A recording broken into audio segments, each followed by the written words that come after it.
Hello friends. சின்ன மருமகள் சீரியலில் என்ன நடக்குதுன்னு பார்க்கலாம் வாங்க. அடுத்தடுத்த சுவாரஸ்யங்களை தெரிஞ்சுக்க இந்த வீடியோவை ஸ்கிப் பண்ணாமல் கடைசி வரைக்கும் பாருங்கள். இப்போ ஐஸ்வர்யா பயங்கரமாக அழுகுறாங்க. தாமரை இருந்துட்டு, இங்கே பாரு ஐஷு, எதுக்காக இப்படி ஒப்பாரி வச்சுக்கிட்டு இருக்க? சேது மாமா மனசில் நீ சின்னதாக ஒரு மூலையில் கூட இடம் பிடிக்க கிடையாது. உன்னை அவருக்கு சுத்தமாக பிடிக்கவே பிடிக்காது. நீ வேணா பாரு, கூடிய சீக்கிரமே உன்னை கழட்டி விட்டுட்டு அந்த தமிழ்ச்செல்வியை அந்த வீட்டுக்கு கூட்டிகிட்டு வர தான் போகிறாரு. இது கட்டாயம் நடக்கும். அது மட்டும் இல்லாமல் நீ போட்டுக்கிட்டு இருக்க ஒரு ஜுவல்லு ஒரு திங்ஸ் கூட சேது மாமா வாங்கி கொடுத்தது கிடையவே கிடையாது அப்படின்ற மாதிரி சொல்லவும், இதை கேட்டு இங்கே நம்ம ஐஸ்வர்யாவால் தாங்கிக்கவே முடியல. கண்டிப்பாக சேது மாமாவோட மனசு என்னைக்காவது ஒரு நாள் மாறும், கண்டிப்பாக நம்மளோட வாழ்க்கையும் சிறப்பாக இருக்கும் அப்படின்னலாம் நம்ம ஐஸ்வர்யா வந்து கணக்கு போட்டிருப்பாங்க. ஸோ அது நடக்கவே நடக்காதுன்னு தெரிஞ்சதுமே ரொம்பவே பயங்கரமாக அழுகுறாங்க. தாமரை முன்னாடியும் ஈஸ்வரி முன்னாடியும் ரொம்பவே அவமானமாக இருக்குது அவங்களுக்கு. உடனே எந்திரிச்சு அழுதுகிட்டே ரூம்க்கு ஓடிடுறாங்க. உடனே ஈஸ்வரி இருந்துட்டு, என்ன தாமரை இந்த அளவுக்கு அழுகுறா? அந்த அளவுக்கா சேதுவை நேசிக்கிறா? கண்டிப்பாக நேசிப்பாமா. சேது மாமாவை எந்த பொண்ணுக்கு தான் பிடிக்காம போகும்? சேது மாமாவை நான் கல்யாணம் பண்ணிக்கிட்டு சந்தோஷமாக வாழணும்னு நினச்சேன். ஆனால் என்ன பண்ணுறது, என் தலையெழுத்து. என் தலையெழுத்தில் மாமா கூட ஒன்றும் சேரவே கூடாதுன்னு எழுதி வச்சிருக்கு போல், அதனால தான். ஆனால் ஐஷு கூட நிறைய காதல் வச்சு தான் இருக்கா. என்னதான் இந்த ஐஸ்வர்யா காதில் வாரி வாரி வாரி சேது மாமாவுக்கு கொடுத்தாலும் சேது மாமா வாங்குற நினப்பில் இல்லை.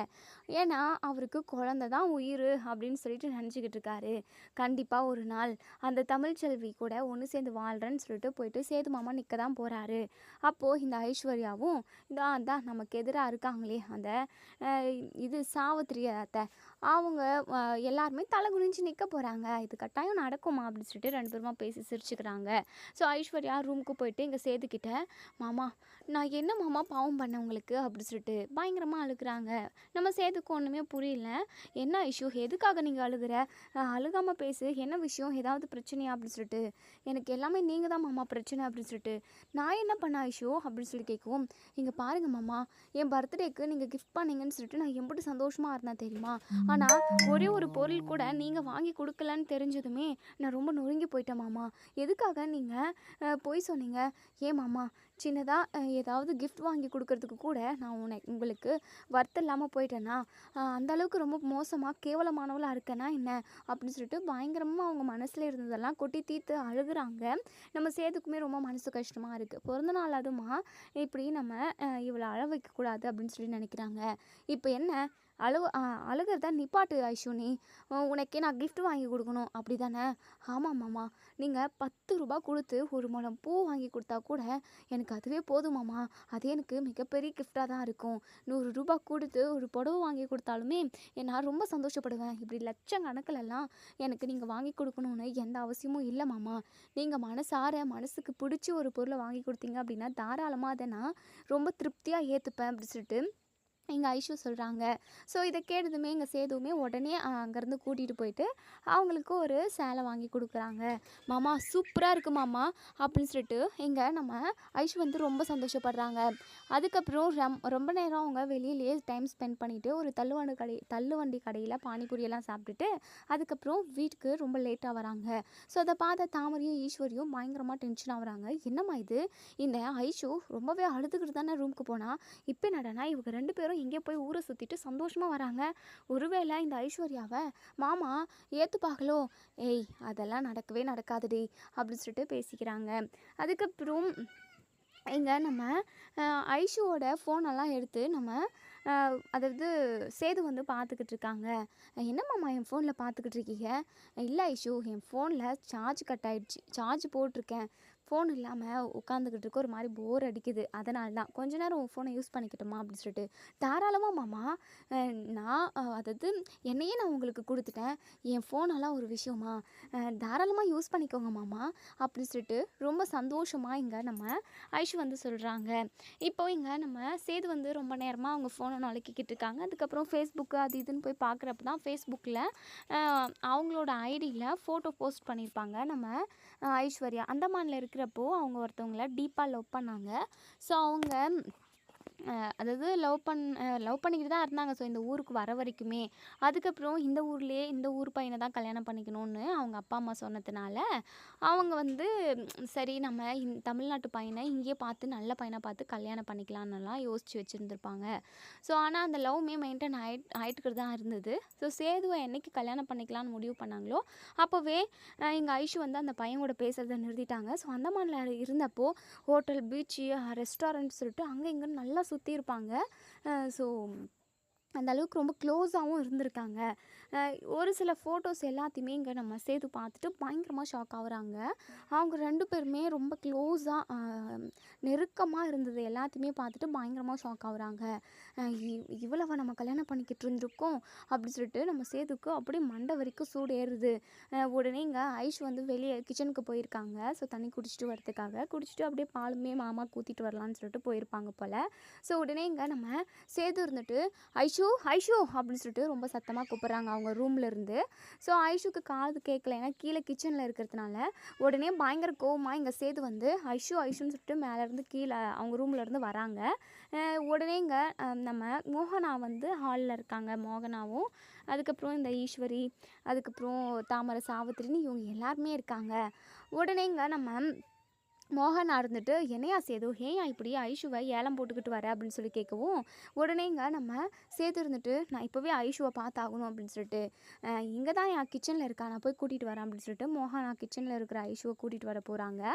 நம்ம இது ராஜாங்க இருந்துட்டு என்னையா சேது ஒரு மாதிரி உன் முகமே சரியில்லை, வாடி போயிருக்கு, என்னையா பிரச்சனை அப்படின்னு சொல்லி கேட்குறப்போ, இங்கே நம்ம சேது இருந்துட்டு இருங்கப்பா நான் இப்போ எல்லாருக்கிட்டையும் இந்த விஷயத்த சொல்ல போகிறேன், ஃபஸ்ட்டு ஐஷு வரட்டும் அப்படின்னு சொல்லிட்டு.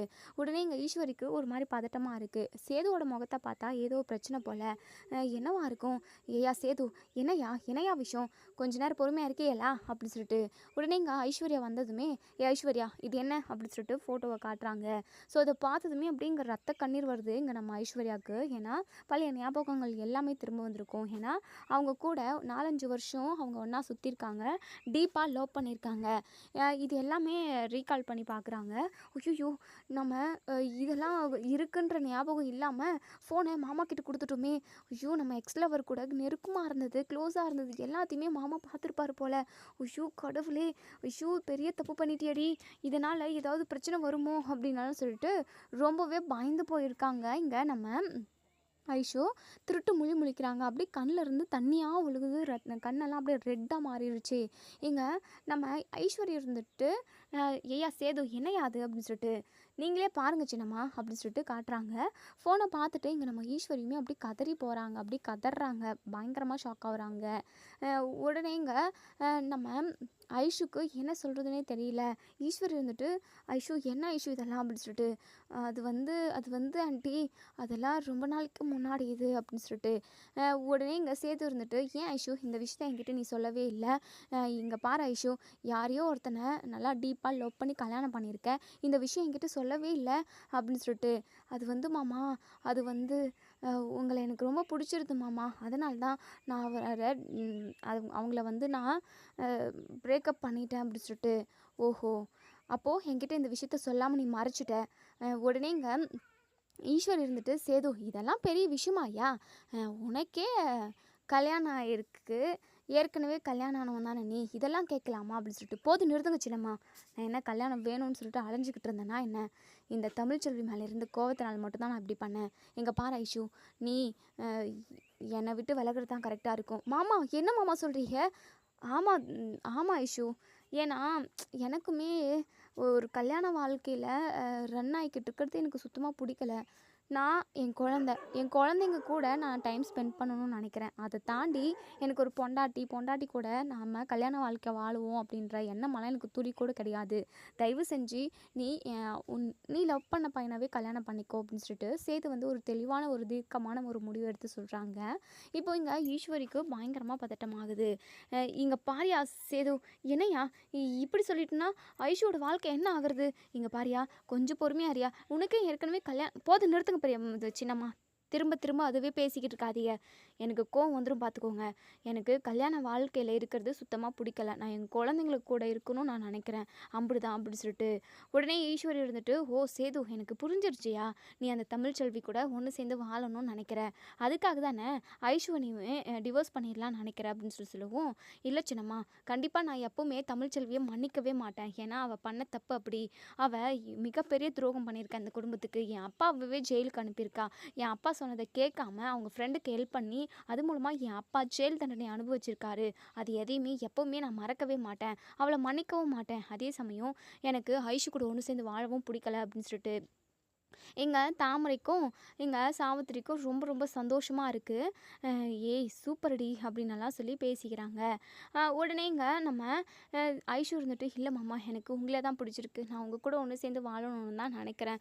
தயவு செஞ்சு என்ன எ என்ன உங்ககிட்ட இருந்து வேலைக்கு மட்டும் வச்சுடாதீங்க மாமா. ப்ளீஸ் மாமா அப்படின்னு சொல்லிட்டு, இல்ல ஐஷு, எனக்கு என்னமோ உங்க கூட ஒண்ணு சேர்ந்து வாழ்றது சுத்தமா பிடிக்கலன்னு தோணுது அப்படின்னு சொல்லிட்டு பேசிக்கிட்டு இருக்க டைம்ல இங்க கருப்பு வந்து, ஐயா சேது சேதுன்னு சொல்லிட்டு ரொம்ப சத்தமா கத்தி கூப்பிட்டுக்கிட்டு வராங்க.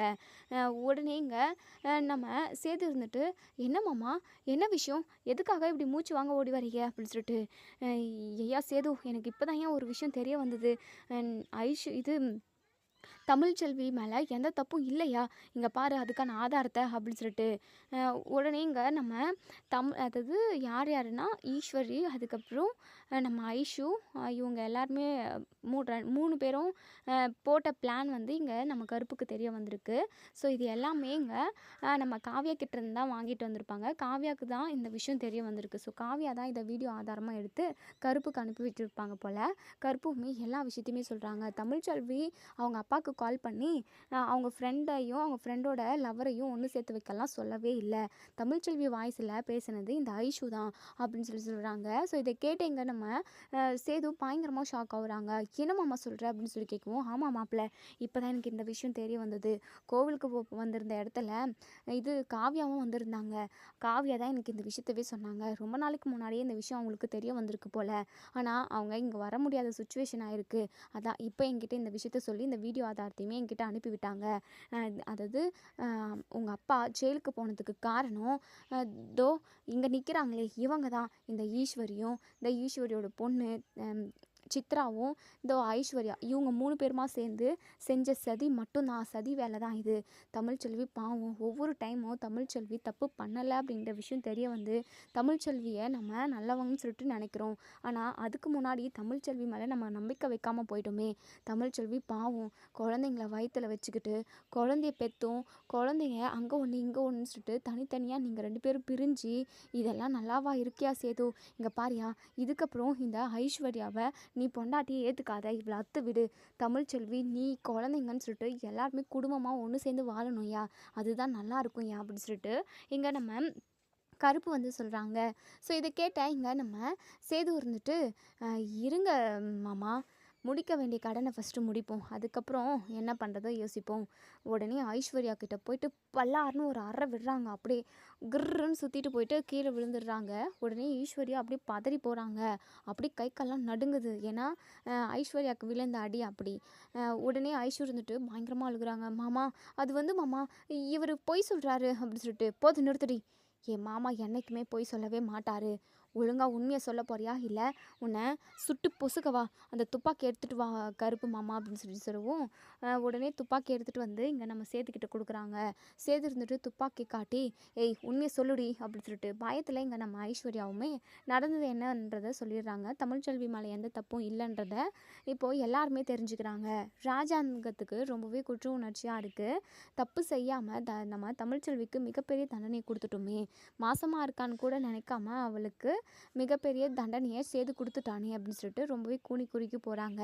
இப்போது நம்ம ராஜாங்கம் வந்து, ஏயா சேது, இதுக்கப்புறம் இனி ஒரு நிமிஷம் கூட இந்த ஈஸ்வரி, சித்ரா, இந்த ஐஸ்வர்யா இவங்க யாருமே நம்ம வீட்டிலே இருக்கக்கூடாது.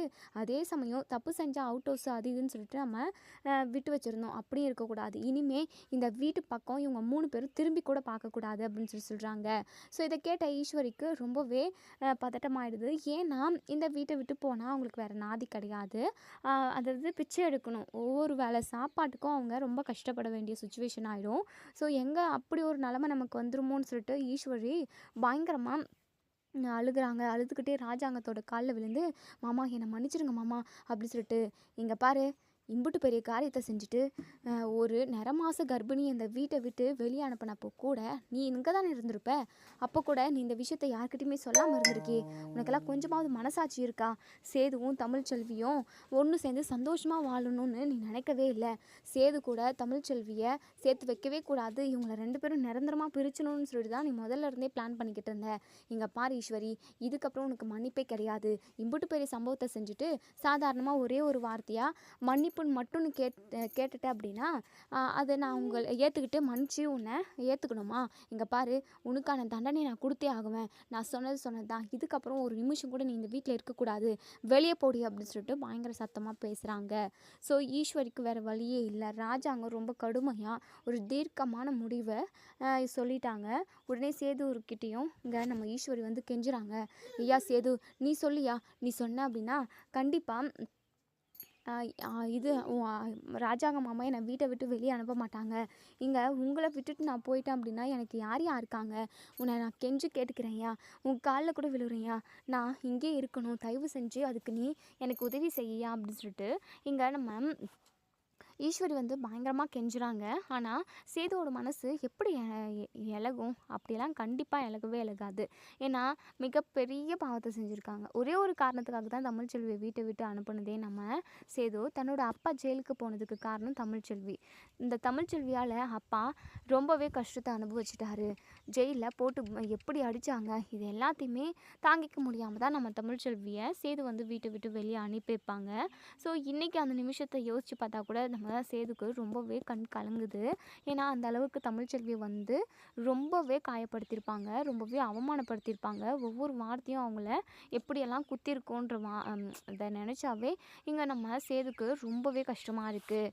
சாவித்திரியும் தாமரையும் ரொம்ப சந்தோஷமாக இருக்காங்க. இனிமேல் இந்த ஐஸ்வர்யாவும் இந்த ஈஸ்வரி இந்த சித்ரான்னு யாருமே இங்கே இருக்க மாட்டாங்க. இவங்க எல்லாருமே காலி ஆகிடுவாங்க. நம்ம இனிமேல் வீட்டில் உள்ள ஒட்டுமொத்த சொத்தையுமே சுரட்ட வேண்டியது தான் அப்படி சொல்லிட்டு தாமரையும் இங்கே நம்ம சாவித்திரியும் பேசிக்கிட்டு இருக்காங்க. இப்போது இன்னொரு சைடு இங்கே நம்ம தமிழ்ச்செல்வியை பார்த்து பேசணும்னு சொல்லிட்டு சேது வந்து நினைக்கிறாங்க. ஆனால் அவள் முகத்தில் நம்ம எப்படி போய் முழிக்கிறது, அவளை நம்ம ரொம்ப அவமானப்படுத்திட்டோமே அப்படி சொல்லிட்டு ரொம்பவே குறுக்கி போய் நிற்கிறாங்க. ரூமில் பயங்கரமாக யோசிச்சுக்கிட்டு இருக்காங்க. அப்போ தான் ராஜாங்க வராங்க. இங்கே பாரியா சேது, ஒவ்வொரு முறையும் தப்பு நடக்கிறப்பெல்லாம் நம்ம தமிழ்ச்செல்வி மேலே சொல்லிக்கிட்டு இருந்தோம், அவளை வீட்டை விட்டு நிறைய டைம் துரத்தவும் செஞ்சோம். ஆனால் கடைசியில் அவன் மேலே தப்பு இல்லைன்னு சொல்லிட்டு தான் ப்ரூவ் ஆகுது.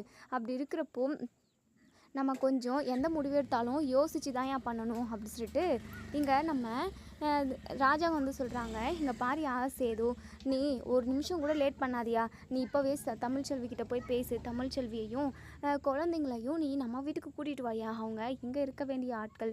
இதுக்கப்புறம் எந்த தப்பும் நடக்காமல் நம்ம பார்த்துப்போம் அப்படின்னு சொல்லிட்டு ராஜாங்க சொல்லவும் சேது இருந்துட்டு, கண்டிப்பாக இப்படி ஒரு விஷயம் நடக்கவே நடக்காதுப்பா நீங்கள் சொல்கிற மாதிரி. ஏன்னா தமிழ்ச்செல்வி கட்டாயம் இந்த வீட்டுக்கு வரவே மாட்டா.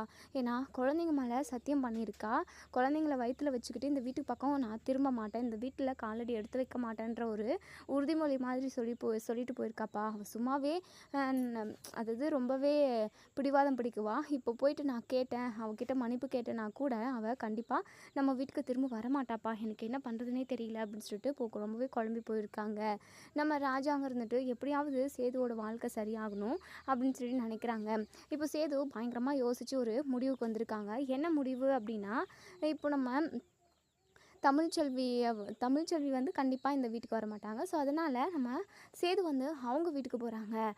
ஏன்னா இனிமேல் நம்ம அங்கேயே இருந்துருவோம், தமிழ்ச்செல்வி கூட இருந்துருவோம், தமிழ்ச்செல்வி மாதிரி ஒரு பொண்டாட்டி கிடைக்கிறதுக்கு நம்ம ரொம்ப கொடுத்து வச்சுருக்கணும் அப்படின்னலாம் நினைக்கிறாங்க. ஸோ இப்போது இங்கே நம்ம தமிழ்ச்செல்வி இருந்துட்டு அப்போ தான் ஏதோ குழந்தைக்கு ட்ரெஸ் மாற்றிக்கிட்டு இருக்காங்க. ஸோ அப்போ தான் இங்கே நம்ம சேது வந்து நிற்கிறாங்க. சேதுவை பார்த்தா நம்ம அப்பத்தா வாயா சேது அப்படின்னு சொல்லிட்டு கூப்பிடுறாங்க. ஒரு மாதிரியும் முகம் வாடி போயிருக்கு. என்னையா உன் முகமே சரியில்லை, உன் முகத்தில் இருக்கிற கம்பீரமெல்லாம் எங்கேயோ ஊருக்கு போயிட்டுருக்கு போல் அப்படி சொல்லிட்டு அது வந்து தமிழ்ச்செல்வியை பார்த்து பேசணும் அப்படி சொல்லிட்டு, என்னையா சொல்கிற? ஆமாம், தமிழ்ச்செல்வி ரொம்ப நல்லவ, தமிழ்ச்செல்வி மாதிரி ஒரு பொண்டாட்டி கிடைக்கிறதுக்கு நான் ரொம்ப கொடுத்து வச்சுருக்கணும். அவளை நான் ரொம்பவே அசிங்கப்படுத்திட்டேன், ரொம்பவே அவமானப்படுத்திட்டேன், அவன் மேலே எந்த தப்புமே இல்லை, நான் இப்போ எல்லாம் உண்மையுமே தெரிஞ்சுக்கிட்டேன் அப்படின்னு சொல்லிட்டு இங்கே சேது வந்து அழுதுகிட்டே சொல்கிறாங்க. ஸோ இதை கேட்டேன் இங்கே நம்ம அப்போ தான் இருந்துட்டு, இங்கே பாரியா சேது, என்னையா சொல்கிற அப்படின்னு சொல்லி கேட்கவும், ஆமாம் நான் சொல்கிறது எல்லாமே உண்மைதான். அப்பா ஜெயிலுக்கு போகிறதுக்கு காரணம் தமிழ்ச்செல்வி கிடையாது, ஈஸ்வரியா சின்னம்மாவும் அதுக்கப்புறம் அவங்க பொண்ணு அதுக்கப்புறம் ஐஷு இவங்க 3 பேரும் சேர்ந்து செஞ்ச சதி வேலை தான். அவங்க 3 பேரையும் நான் வீட்டை விட்டு துரத்திட்டேன் அப்படின்னு சொல்கிறாங்க. ஸோ இதை கேட்ட இங்கே நம்ம அப்போ ரொம்ப சந்தோஷப்படுறாங்க. தமிழ்ச்செல்வியோட வாழ்க்கை எப்படியாவது சரி செஞ்சிடணும்னு நினைக்கிறாங்க. கண்டிப்பாக தமிழ்ச்செல்வி நம்ம சேது கூட ஒன்று சேர்ந்து வாழ்கிறதுக்கு வாய்ப்பே கிடையாது. ஏன்னா அவங்க ரொம்ப கம்பீரமாக அதாவது ரொம்பவே உறுதியாக இருக்காங்க. நம்ம வாழ்க்கையை நம்ம தான் பார்த்துக்கணும், நம்ம குழந்தைங்கள பார்த்துக்கிட்டு நம்ம வாழ்க்கையை இப்படியே நகர்த்திடணும், திரும்பவும் கல்யாண வாழ்க்கைக்குள்ளே நம்ம நுழையவே கூடாது அப்படிங்கிற மாதிரி உறுதியாக இருப்பாங்க.